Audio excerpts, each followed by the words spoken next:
Hey guys, Nostalgic Dan 1 again here with another recent pickups video. I have quite a bit of stuff to get here. It just kind of built up quickly, and there was the whole month where I wasn't able to make videos because of my computer. So all this just built up, so let's just jump right into it. First game we have here on the DS, it's a game I've been wanting for quite a while, and it's included in my summer backlog challenge, and that is the great Radiant Historia for the DS, published by Atlas and developed by Atlas. This is a time-traveling based RPG revolving around manipulating time and time sequences and traveling back in time and changing certain events to progress the story. It's got a really interesting semi-grid battle system that I definitely want to try it out. It's still brand new, so definitely have to delve into this, especially for my summer backlog. I've been wanting to own it for a while. I've been wanting to play it for a while, so thank you Atlas for the reprint. Next we got a PSP game adding to my ever-growing PSP collection, which I'm just becoming more and more satisfied with each game I pick up. We got one here, not too many, but it's definitely a good one, and that is Valkyrie Profile Lenneth for the PSP. This is a remake of the original Valkyrie Profile for the PlayStation 1, which obviously that game's pretty rare, as PS1 RPGs tend to be quite rare over time, so I would love to own it maybe someday, but for now, I've always wanted to play Valkyrie Profile, and I figured this would be a good way to at least try it out.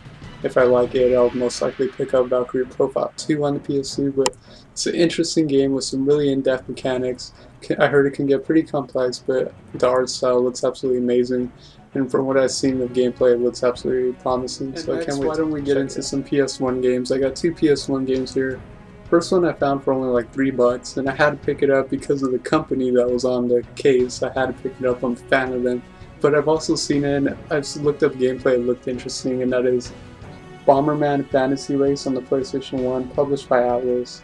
Like I said, it's in pretty good shape, and $3, I couldn't pass it up, especially Atlas title. What this is it's an interesting spin-off kind of racing game in the Bomberman kind of universe. It's very Japanese feeling. It basically revolves around you like piloting, like almost like a jockey riding these animals, and it's really in depth. Like you can push them hard, you have to manage like pushing them too hard and just kind of relaxing on them. You can throw bombs, of course, and you can decide how far you want to throw a bomb. There's some little mechanics there where you can, throw a bomb slightly ahead of you and run into that bomb and get a boost. There's like weapon item power-ups, you can buy weapons. There's a nice variety of courses, and the course design is actually nice, has nice variety. So I looked it up, and a lot of people kind of bash this game, but it's actually pretty solid. It's kind of, the controls can be a little loose at times, but other than that, it's I found it to be very fun actually. So really quirky, just really lighthearted, and it takes some getting used to, takes some learning for sure, but once you get into it, you find it's a promising little gem of a racer on the PS1. That's Bomberman. Next we got an absolutely amazing game on the PS1. A lot of people have talked about it, and like I said, I mentioned it before, but really quickly, when I had the PS1, I did not play any RPGs. I didn't buy any RPGs. I didn't get into them until the PS2 basically. So I missed out on a great era of RPGs, so I bought this to kind of motivate me to start buying some of the PS1 RPGs. Figured I'd start with a great one, and that is, of course, Final Fantasy VII, Black Label, of course. And I found a really great price for this too, so I had to jump on it. And I haven't played too much, and again, this is featured in my backlog, but definitely need to get back into it. What I played I really liked. It has a nice little steampunk kind of setting, which I'm a sucker for steampunk, to be honest. I love that vibe. The characters seem very interesting. I like the interactions between them. The music is absolutely amazing, especially the battle theme. I love that battle theme. But it's not too dated for me too, because I know a lot of people love to say these games are dated. Maybe it's just me and I'm a little bit more retro, and I have like a retro taste, so I still think a lot of PS1 games look good still, which I know, kind of crazy, right? But I play on the PS2 with component cables, so like all these games look great, and this is no exception. It looks absolutely phenomenal, so I still think it does. So definitely, I can't wait to delve more into this. I'm liking what I played so far. Can't wait to see like all the greatness that I've heard a lot of people talk about, obviously. So definitely. Next we have the newly released Atelier Meruru, The Princess of Arlen on the PS3. This is the final installment in the Arlen trilogy for the PlayStation 3. And of course, I had to get the limited collector's set from NIS Online, which is exclusive, sold exclusively through NIS Online. This is a grand finale set, as they call it, and this obviously included the game, obviously, a great soundtrack CD with a lot of new music, and of course a barrel t-shirt, which you can't go wrong with a barrel t-shirt, right? And of course a little art book, which I found out was included as a first print if you bought the game, the standard copy of the game, which I didn't know because I ordered this first, so I didn't really care about the standard edition. But that's cool that they did that, Nisa. But anyways, back to the game. I tried it out, I started playing it, and I can definitely say this is probably for me the best. Yeah, like the series keeps getting better and better as they go along. I know Atelier Meruru is considered like not the greatest. That one had issues, and they fixed that in Totori, and they just keep getting better and better. And to me, this one is the best yet. It's an alchemy style RPG, and that's the first thing. If you don't like alchemy, really you have no business playing these games, because you're gonna hate these games if you don't like doing alchemy in RPGs. But I love it. It's really addicting. I kind of compare it to like Harvest Moon, where like, you know, you just want to keep going, it's addicting, and it's like, oh, let me just, you know, synthesize a few more items, or let me gather a few more items, do this quest, and the next thing you know, you play for like an extra hour or something. So the stories are kind of lacking in these games. They're not the greatest stories. They're very simple, very straightforward. The characters are okay. They're not the greatest characters in the world, but they're interesting, and there's some funny moments between them. But just a beautifully presented game, beautiful music, absolutely fantastic. I love the battle system, even though it kind of feels the same as Totori. It feels a lot more exciting and fast-paced. The variety in the dungeons is absolutely phenomenal. There's some epic bosses in here. Just an overall really great game. I definitely think it's the best yet in the series. So if you've been interested, yeah, like, this is a good starting point. I would say don't start any further back from Totori. You don't really have to play Meruru so much.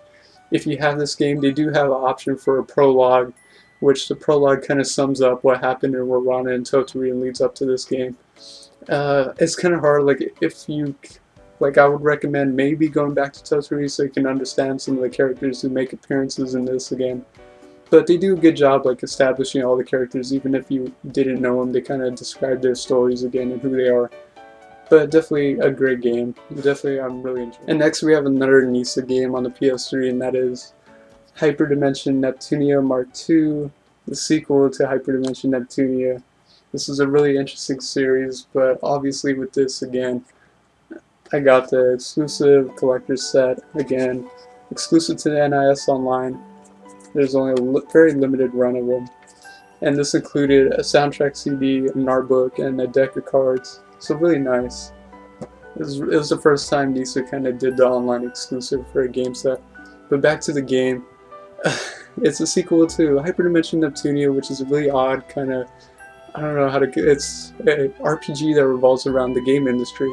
Like, literally the game industry. It talks about everything, talks about all little facets of gaming in general. It has tons of references to gaming, you know, franchises and series in general, from the enemy design to just dialogue and some of the characters' names. Like, the characters are named after certain companies. Like, in here you have Falcom, who looks like a typical adventurer out of like a Legend of Heroes game. You have Cave, who looks like she's straight out of a bullet hell shooter. So it's like really quirky. I know people love to bash this series, and like, I can agree with some of the points that are made. These series do not have the greatest stories in the world. Don't go into these for the story. It's very lacking. It's kind of poor. And the character development, the character development is pretty terrible in these games, but the characters are okay. They're not the greatest either, but call me crazy, I kind of still enjoy it. I know a lot of people love to bash it, but what I like about it is just that quirkiness. Like, it's fun to just go in these dungeons, like these really absurd dungeons. Like, I was fighting some monsters in a, you know, trippy, like, colorful, blocky world, and I'm fighting like a green pipe, literally, like it's a Mario pipe, and I'm fighting like a screenshot from an RPG where I'm getting slapped around with a dialogue box. So it's funny. It's got a new battle system, which I really like. If you played anything like Eternal Sonata, it's kind of right up the alley where you can move within a certain radius and fight. And I really like that battle system. It's simple but really fun, and it's got a nice depth to it. So I just have fun playing a quirky game. If you want to play a quirky little RPG, you know, with a mediocre story that you can just kind of, you know, pass over and still enjoy it for its quirkiness, Definitely, there's not many RPGs like this, so definitely check it out. More for the hardcore RPG fans, but definitely worth looking into. Next we have another PS3 game, and it is a fantastic Arc System Works fighter. And I actually imported this because I wanted a physical copy of it. It is available in America on the PSN for digital download only. But you know me, as a collector, I need a physical copy, and I found a fantastic price for it. That is Arcana Heart 3 on the PS3. I imported this from the UK. And Arcana Heart 3, I also got the limited edition for it, believe it or not. Which, a while back, before my computer crashed, I actually recorded a pretty nice unboxing of this, but sadly I lost the file when my computer crashed, so you won't see that. But really quickly, I'll show you what you get in the Arcana Heart 3 limited edition here that I imported from the UK. You get a soundtrack CD that comes in this really awesome custom-made DVD case, which I really like. So you got the soundtrack CD in here. And these are another extra here, which this is actually a really good limited edition for a fighting game. I mean, more fighting games could take a hint on how to do a limited edition. The soundtrack is absolutely awesome to this game, but you get these, which are actually more fighting games should include, and they're actually character moveset cards. Like full character lists, full movesets for all the characters. So really interesting, more fighting games. In limited edition, you also get a really massive, really in-depth art book. I was surprised how good this art book is, but it's one of my favorite art books. And of all things, it's from a fighting game, and that is Arcana Heart 3. And this is the actual Japanese art book. As you can see here, it's got the Japanese on the side. They didn't change it in the UK, so it's super glossy. What I really like about it is it goes through like all the characters here in the beginning, as you can see. But it also towards the back, like there's literally, starting here, there's like 80 or so pages of nothing but character concept art, nothing but just, you know, concept drawings, from weapons to facial expressions to just outfit design. Incredibly in depth. This is, I believe, it was 144 pages, so this is really thick art book. Like, it's a heavy box set when you put everything in it. Like, I know when I got it brand new, I was like, man, that's pretty heavy, but it's because of this really high quality art. But here's a better look at the box, as you can see. Now, the reason I bought this, I wanted Arcana Heart. I wanted to try it out for the longest time. It's on the PS2 as well, which was published by Atlas. But I heard the third was the best, but I didn't want a download of it, so I looked into like this limited edition because I was interested in it. And I stumbled across it for a super cheap price. Like, it was only like $25. So of course I had to pick it up. I mean, I think it cost like $30 around there just for a download only. So I figured, why not get this? It was super cheap, and I'll never see it for that price again. So I had to jump on it. We have Arcana Heart 3, and this is a old school style 2D side-scrolling fighter, and it's really good. It's everything's done in anime. It's like all anime, really Japanese. And it actually features the all-girl cast, but interesting thing is it's developed by Arc System Works actually, and Arc System Works is responsible for other great fighters such as Guilty Gear, Blaze Blue, and Battle Fantasia, and even the upcoming Persona 4 Arena, which is looking really good, by the way. But this is awesome. It's just it feels good. It's, you know, all the characters have a fairly in-depth moveset.